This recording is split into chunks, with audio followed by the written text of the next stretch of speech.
काशी, जहां हर सांस में शिव थे, हर धड़कन में राम। कहते हैं इस पृथ्वी पर यदि कोई नगर देवताओं की सांसों से जीवित है तो वह काशी है, जहां गंगा केवल नदी नहीं मां है, जहां मृत्यु भी मोक्ष का द्वार बन जाती है, जहां स्वयं विश्वनाथ प्रत्येक जीव पर अपनी कृपा दृष्टि रखते हैं। लेकिन इसी काशी में एक समय ऐसा भी आया जब भक्ति और अहंकार का ऐसा सामना हुआ कि सदियां बीत जाने के बाद भी उसकी चर्चा संतों की वाणी में सुनाई देती है। 16वीं शताब्दी की काशी, भोर का पहला प्रकाश अभी गंगा की लहरों पर उतर ही रहा था। दशाश्वमेध घाट पर शंख ध्वनि गूंज उठी। कहीं वेदों का उच्चारण हो रहा था, कहीं कोई वृद्ध ब्राह्मण सूर्य को अर्घ्य दे रहा था। सैकड़ों दीपकों की लौ गंगा की लहरों पर तैर रही थी। संकरी गलियों से हर हर महादेव और जय श्री राम की ध्वनि एक साथ उठ रही थी। ऐसा लगता था मानो शिव और राम दोनों की कृपा इस नगरी पर एक साथ बरस रही हो। इन्हीं गलियों के बीच एक छोटी सी कुटिया थी। न ऊंची दीवारें, न कोई राजसी वैभव, केवल एक दीपक, एक आसन, राम सीता लक्ष्मण की छोटी सी प्रतिमा, और सामने बैठे थे गोस्वामी तुलसीदास। उनकी आंखें बंद थीं, हाथ में तुलसी की माला थी, मुख पर ऐसा तेज जिसे देखकर किसी का भी सिर श्रद्धा से झुक जाए। वे धीरे धीरे राम नाम का जप कर रहे थे। उनकी वाणी में न कोई प्रदर्शन था, न चमत्कार का दावा, केवल प्रेम, केवल समर्पण, केवल राम। जैसे जैसे दिन बीतते गए, काशी में एक नई चर्चा फैलने लगी। क्या तुमने उस संत की कथा सुनी? कौन? वही जो अपनी वाणी में ऐसा राम कथा का अमृत बरसाते हैं कि कठोर हृदय भी पिघल जाए। हर शाम उनकी कथा में लोगों की भीड़ उमड़ने लगी। विद्वान आते, गृहस्थ आते, साधु आते, स्त्रियां, बच्चे, वृद्ध, सब उस कथा में बैठते और लौटते समय उनकी आंखों में आंसू होते। लोग कहते, ये केवल कथा नहीं, मानो स्वयं अयोध्या काशी में उतर आई हो। धीरे धीरे एक और बात फैलने लगी। तुलसीदास जी ने लोक भाषा में रामचरितमानस की रचना की है। अब वह कथा केवल पंडितों तक सीमित नहीं रही। गांव का किसान भी उसे समझने लगा। एक साधारण स्त्री भी रामकथा गाने लगी। एक नाविक भी चौपाइयां गुनगुनाने लगा। यही बात कुछ लोगों को चुभने लगी। काशी के कुछ विद्वान और कुछ तांत्रिक आपस में मिलने लगे। एक ने कहा, यदि यह ग्रंथ ऐसे ही फैलता रहा तो लोग हमारे पास क्यों आएंगे? दूसरा बोला, अब लोग चमत्कार नहीं, रामकथा सुनना चाहते हैं। तीसरे ने मुट्ठी भींच ली, उस तुलसीदास को रोकना ही होगा। पहले उन्होंने रामचरितमानस को अपमानित करने का प्रयास किया, फिर उसके विरुद्ध बातें फैलाने लगे, फिर उसके ग्रंथ को चुराने तक का प्रयास किया। लेकिन जितना विरोध बढ़ता गया, उतनी ही अधिक रामचरितमानस की महिमा फैलती गई। एक वृद्ध संत मुस्कुराकर बोले, हीरे की पहचान कसौटी पर होती है, जितनी चोट सहता है उतना ही अधिक चमकता है। और सचमुच तुलसीदास जी का नाम अब काशी से निकलकर दूर दूर तक पहुंचने लगा। यही बात विरोधियों को भीतर तक जला रही थी। एक रात मणिकर्णिका घाट के पीछे श्मशान के समीप एक प्राचीन जर्जर मंदिर में कुछ तांत्रिक एकत्र हुए। दीपक की मध्यम लौ में उनके चेहरे भयावह लग रहे थे। एक वृद्ध तांत्रिक ने धीरे से कहा, बहुत समझाया, बहुत विरोध किया, लेकिन अब समय आ गया है। वह कुछ क्षण रुका, फिर उसकी आंखों में कठोर चमक उभरी। अब तंत्र बोलेगा। सभी ने एक साथ उसकी ओर देखा। क्या आप? हां, ऐसा प्रयोग होगा कि तुलसीदास स्वयं काशी छोड़ देंगे। मंदिर में सन्नाटा छा गया। दूर कहीं बादल गरजे, गंगा की लहरें अचानक तेज हो उठीं, और उसी क्षण अपनी कुटिया में बैठे तुलसीदास जी ने आंखें खोलीं। उन्होंने बाहर देखा, मानो आने वाले तूफान की आहट उन्हें भी सुनाई दे गई हो। उन्होंने धीरे से केवल इतना कहा, जो कुछ होगा मेरे राम की इच्छा से होगा। दीपक की लौ स्थिर हो गई और काशी की रात एक ऐसी कथा की साक्षी बनने लगी जिसे लोक परंपरा ने सदियों तक संभाल कर रखा। अमावस्या की रात काशी के ऊपर अंधकार की एक गहरी चादर फैल चुकी थी। गंगा का प्रवाह शांत था, पर उस शांति के भीतर एक अनजाना कंपन छिपा था। मणिकर्णिका घाट की चिताओं की अग्नि बीच बीच में उठती और फिर धीमी पड़ जाती। ऐसा लगता था मानो पूरी काशी किसी अदृश्य घटना की प्रतीक्षा कर रही हो। उधर श्मशान के उस प्राचीन मंदिर में तांत्रिकों की सभा आरंभ हो चुकी थी। बीच में अग्निकुंड प्रज्वलित था। चारों ओर भस्म का मंडल बना था। वृद्ध तांत्रिक ने गंभीर स्वर में कहा, आज पीछे मुड़ने का अवसर नहीं है। हमारा लक्ष्य किसी मनुष्य की हत्या नहीं, बल्कि उसे इतना व्याकुल कर देना है कि वह स्वयं काशी छोड़ दे। एक युवा तांत्रिक बोला।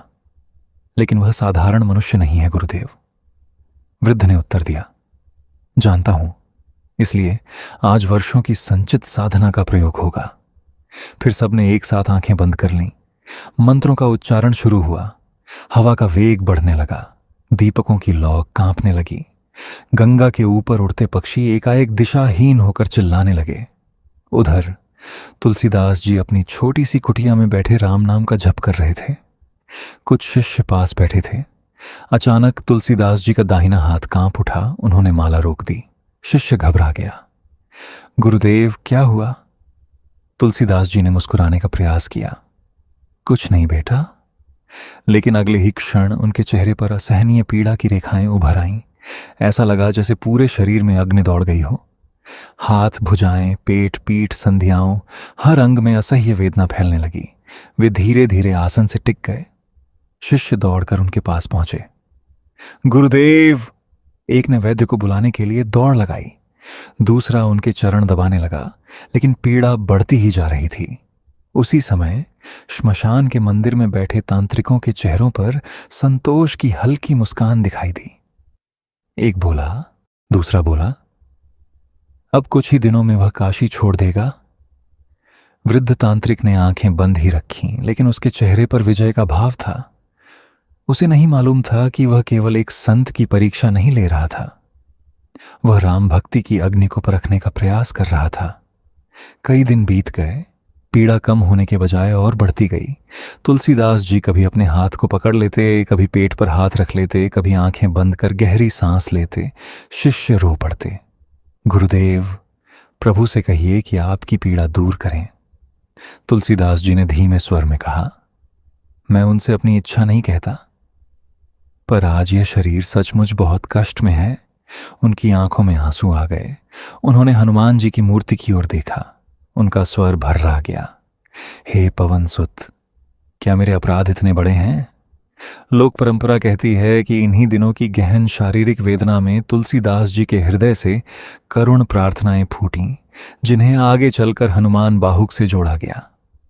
उन्होंने अपनी पीड़ा को छिपाया नहीं, उन्होंने उसे प्रभु के चरणों में रख दिया।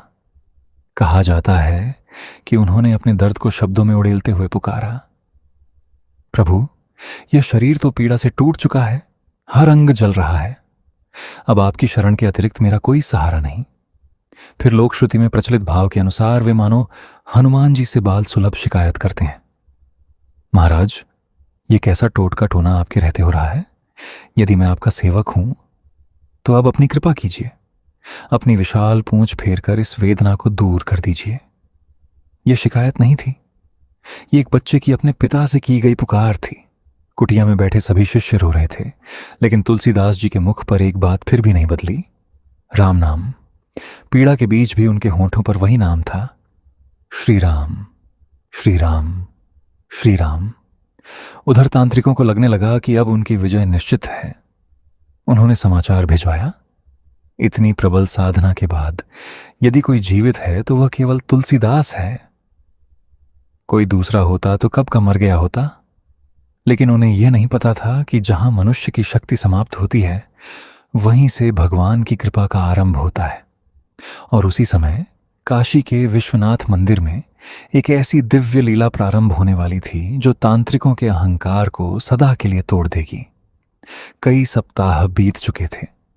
तुलसीदास जी के शरीर की पीड़ा कम होने का नाम नहीं ले रही थी। कभी भुजाओं में ऐसी वेदना उठती कि माला फेरना भी कठिन हो जाता। कभी पेट में ऐसा दर्द उठता कि बैठना मुश्किल हो जाता। कभी पूरे शरीर में ऐसा लगता जैसे असंख्य कांटे एक साथ चुभ रहे हों। काशी के वैद्य आए, औषधियां दी गईं, जड़ी बूटियां दी गईं, लेकिन पीड़ा वैसी ही रही। शिष्यों की आंखों में आंसू थे। एक दिन एक वृद्ध शिष्य ने कांपती आवाज में कहा, गुरुदेव, यह कोई साधारण रोग नहीं है। तुलसीदास जी ने शांत दृष्टि से उसकी ओर देखा। वह बोला, नगर में चर्चा है कि कुछ तांत्रिकों ने आपके ऊपर मारण और उच्चाटन का प्रयोग किया है। कुछ क्षण तक मौन छाया रहा। फिर तुलसीदास जी मुस्कुरा दिए। यदि ऐसा भी है तो भी जो कुछ हो रहा है वह प्रभु की इच्छा के बिना कैसे हो सकता है। लेकिन उस रात जब पीड़ा असहनीय हो गई, तुलसीदास जी हनुमान जी की प्रतिमा के सामने बैठ गए। दीपक की लौ टिमटिमा रही थी, बाहर वर्षा की हल्की बूंदें गिर रही थीं। उन्होंने दोनों हाथ जोड़ दिए, उनकी आंखों से आंसू बह निकले। धीरे से बोले, हे पवन पुत्र, मैंने जीवन भर राम का नाम गाया, आपकी शरण में रहा, फिर भी यह वेदना क्यों। कुछ क्षण बाद उनकी वाणी और भी करुण हो गई। लोक परंपरा में कहा जाता है कि उन्होंने हनुमान जी से मानो एक पुत्र की तरह कहा, महाराज, आपके रहते यह टोटका टोना मुझ तक कैसे पहुंच गया। यदि मुझसे कोई भूल हुई हो तो दंड दीजिए, लेकिन अब यह शरीर साथ नहीं दे रहा। वे मौन हो गए। दीपक की लौ कांप रही थी। पूरा कक्ष करुणा से भर गया। अगली सुबह कुछ संत और भक्त तुलसीदास जी से मिलने आए। उन्होंने विनती की, महाराज धैर्य रखिए। लेकिन तुलसीदास जी ने धीरे से कहा, यदि मेरी उपस्थिति से काशी में विवाद बढ़ रहा है, यदि मेरे कारण लोग वैर में पड़ रहे हैं, तो मेरा यहां रहना उचित नहीं। सभी स्तब्ध रह गए। एक शिष्य रो पड़ा, गुरुदेव, काशी आपको छोड़ देगी। तुलसीदास जी ने उत्तर दिया, काशी मेरी नहीं, महादेव की है। जिस दिन वे चाहेंगे मैं रहूंगा, जिस दिन वे चाहेंगे मैं चला जाऊंगा। इतना कहकर उन्होंने अपना छोटा सा कमंडल उठाया, कंधे पर झोली रखी, रामचरितमानस की पोटली उठाई, एक बार अपनी कुटिया को देखा, फिर विश्वनाथ मंदिर की दिशा में हाथ जोड़कर प्रणाम किया। शिष्यों का हृदय टूट चुका था। सैकड़ों भक्त रोते हुए उनके पीछे पीछे चल पड़े। पूरी काशी में यह समाचार फैल गया, तुलसीदास जी काशी छोड़ रहे हैं। घाटों पर खड़े लोग स्तब्ध थे। मंदिरों के पुजारी मौन हो गए। कहा जाता है कि उस क्षण स्वयं काशी का वातावरण भी उदास हो उठा। तुलसीदास जी धीरे धीरे नगर की सीमा की ओर बढ़ रहे थे। उन्हें नहीं पता था कि उसी समय विश्वनाथ मंदिर के गर्भगृह में एक अद्भुत दिव्य संवाद होने वाला है और स्वयं भगवान शिव काशी के कोतवाल काल भैरव को आदेश देने वाले हैं, जाओ मेरे तुलसी को रोक लाओ। काशी, भोर की पहली किरण अब भी गंगा के जल को स्पर्श ही कर रही थी। लेकिन उस दिन काशी में न उत्सव था न उल्लास। नगर में एक ही समाचार था, गोस्वामी तुलसीदास काशी छोड़कर जा रहे हैं। सैकड़ों स्त्री पुरुष उनके पीछे चल रहे थे। किसी की आंखों में आंसू थे, किसी के हाथ जुड़े हुए थे, कोई उनके चरणों में गिरकर कह रहा था, महाराज, हमें छोड़कर मत जाइए। पर तुलसीदास जी का चेहरा शांत था। उनकी चाल धीमी थी, क्योंकि शरीर अभी भी पीड़ा से टूटा हुआ था। फिर भी उनके होठों पर वही नाम था, श्री राम। उधर विश्वनाथ मंदिर के गर्भगृह में घंटियां अपने आप बजने लगीं। धूप और चंदन की सुगंध से पूरा मंदिर भर गया। कथा कहती है कि उस दिव्य क्षण स्वयं बाबा विश्वनाथ की करुणा उमड़ पड़ी। मेरा भक्त काशी छोड़कर जा रहा है। और तब काशी के कोतवाल काल भैरव को आदेश मिला, जाओ उसे लौटा लाओ। तुलसीदास जी नगर की सीमा तक पहुंच चुके थे। अचानक एक प्रचंड हवा का झोंका उठा, चारों ओर धूल उड़ने लगी। पास के वृक्ष झुक गए, गंगा की लहरें जैसे एक साथ ऊंची उठी। भीड़ ठिठक गई और तभी सामने से एक तेजस्वी सन्यासी आता दिखाई दिया। उसका शरीर भस्म से विभूषित था, उसका शरीर भस्म से विभूषित था। आंखों में अग्नि जैसा तेज था, पर मुख पर अद्भुत शांति। वह सीधे तुलसीदास जी के सामने आया और सबके आश्चर्य के बीच उसने झुककर दंडवत प्रणाम किया। भीड़ स्तब्ध रह गई। तुलसीदास जी ने तुरंत उसे उठाया, विनम्रता से बोले, महात्मन, आप कौन हैं? उस सन्यासी ने मुस्कुराकर कहा, महाराज, मैं इस नगरी का सेवक हूं। कुछ क्षण रुककर उसने कहा, लोग मुझे काल भैरव कहते हैं। ये सुनते ही चारों ओर सन्नाटा छा गया। कई लोगों के हाथ स्वतः जुड़ गए। काल भैरव ने हाथ जोड़कर कहा, महाराज, आप काशी क्यों छोड़ रहे हैं? तुलसीदास जी ने शांत स्वर में उत्तर दिया, यदि मेरे कारण इस पवित्र नगरी में विवाद और वैर बढ़ रहा है तो मेरा चले जाना ही उचित है। काल भैरव की आंखें नम हो गईं। उन्होंने कहा, विश्वनाथ, आपके वियोग को सहन नहीं कर पा रहे। माता अन्नपूर्णा की कृपा भी आप पर है, कृपया लौट चलिए। तुलसीदास जी कुछ क्षण मौन रहे, फिर उन्होंने बड़ी सरलता से कहा, यदि ऐसा है तो फिर मेरे ऊपर इतना तांत्रिक प्रयोग क्यों होने दिया गया? ये कैसी पीड़ा है? क्या यह भी काशी की कृपा है? ये सुनकर काल भैरव ने विनम्रता से अपना सिर झुका लिया। फिर बोले, महाराज, इसमें हमारा कोई दोष नहीं। मंत्रों के द्वारा देवताओं का भी आवाहन किया जाता है। लोक कथा में जैसा कहा जाता है वैसा ही समझिए, हमें बार बार मंत्र बल से प्रयुक्त करने का प्रयास किया गया। परंतु उन्होंने तुलसीदास जी की ओर देखा।